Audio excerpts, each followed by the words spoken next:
The most popular Mercedes from every era.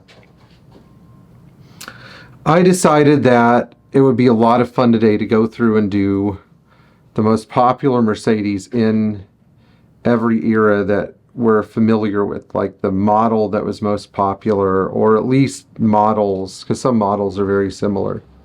So we're going to start with the 1930s, and during that time, most people are not familiar with the mainstream Mercedes product. They're not familiar with the 170.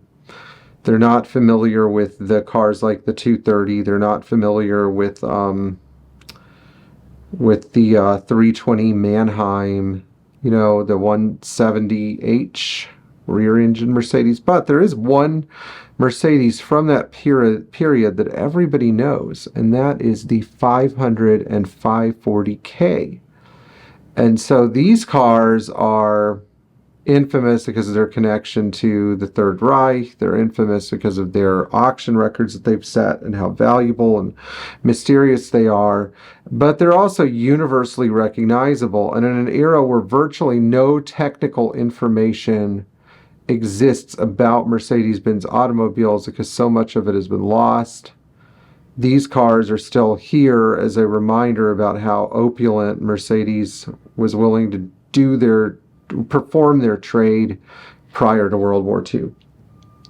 Now, after World War II, there was another era, which is like the era of austerity that Mercedes and a lot of other German manufacturers are forced to deal with. And when Mercedes resumed automobile production in 1947, and were sort of living with their pre-war product until like 1952. They did come out with the 300 Adenauer. They did come out with the new M180 and M186 engines, but they used predominantly pre-war coach building methods on these cars.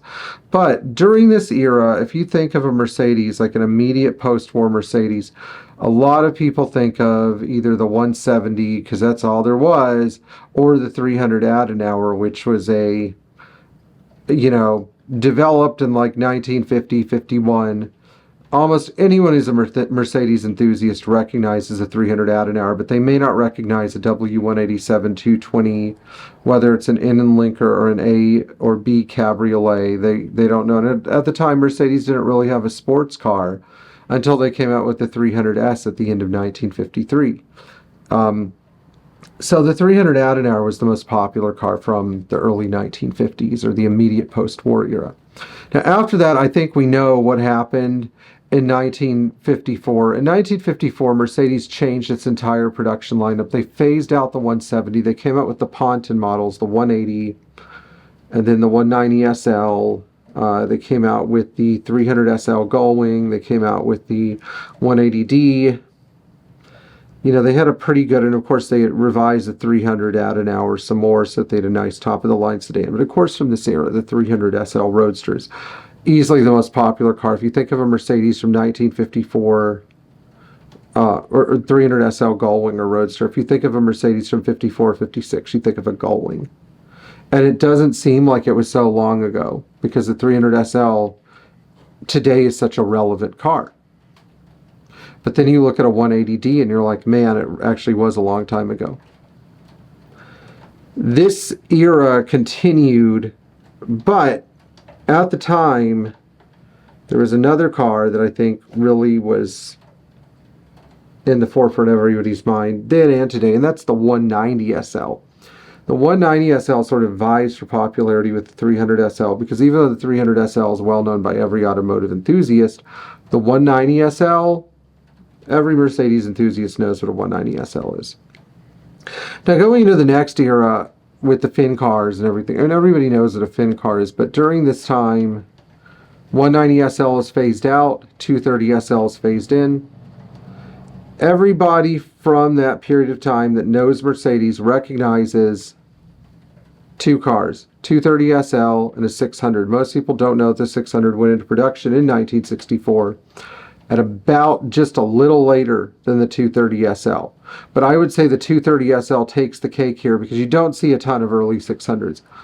What you do see, a lot of 230 SLs. There's still a lot of them out there. So I'd say the 230 SL is pretty much the most well-known Mercedes up to about 1967. Then in 1968, things changed dramatically because Mercedes came out with the 280 SE, the first gas Mercedes that feels so modern. It was really, really built to last construction-wise. You see a lot of 280 SEs, 280 S's, tons of those cars out there.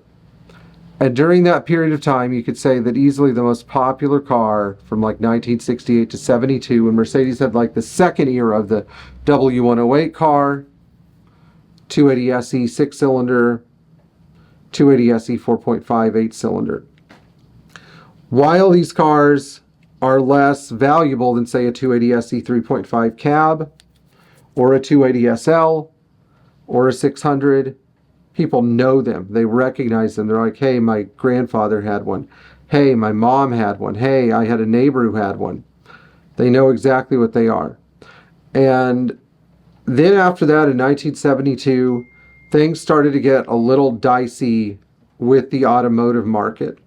But Mercedes managed to keep it going because they came out with one car in 1972 that changed the game for them, and that was the 450 SL. The Pagodas are really popular, but the 450 SL was the most popular open two-seater, well-known production convertible in the United States during that period of time because all the American manufacturers were afraid they were going to get rid of convertibles.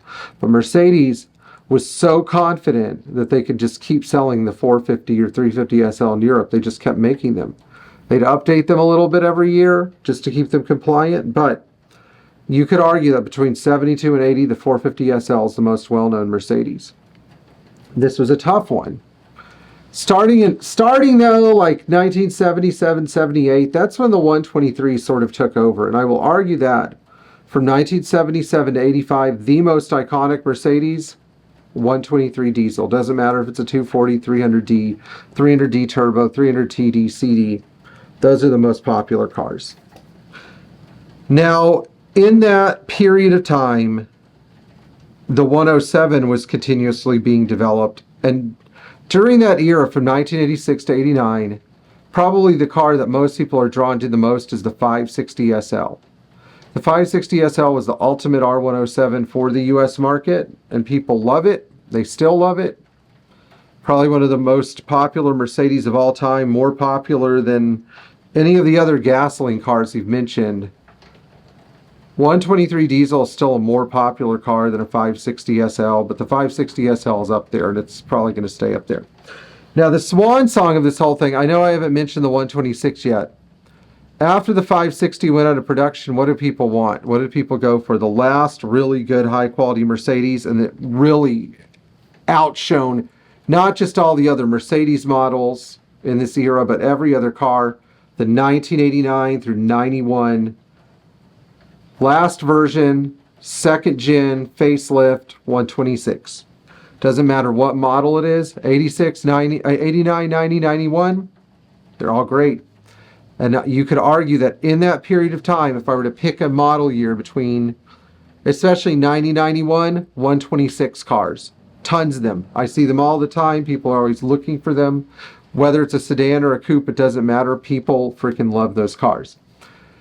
Now, the volume in our shop after the 126 drops off quite a bit. We still work on those cars, but we look at the cars that are most popular in that mid-90s era. If you guessed the W201, sorry, it's not the 201. The car that people really love in that later era didn't even come out till 94. That's the E300 diesel. And it is probably tied with the E320 Cabriolet.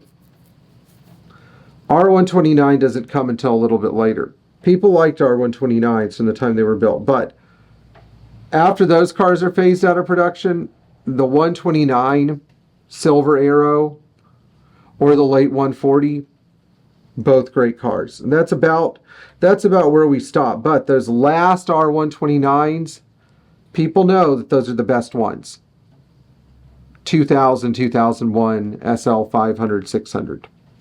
Best 129 you can get. It has the M113 or M120 engine. They're By that time, they were as good as you could get from a Mercedes engine.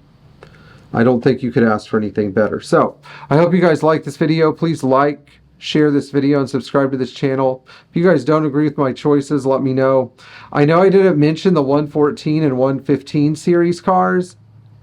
I feel like those cars are really underappreciated. That's all I'm going to say. I appreciate them and like them. I feel like not enough people do. Anyway, we'll see you guys in the next video. Thank you.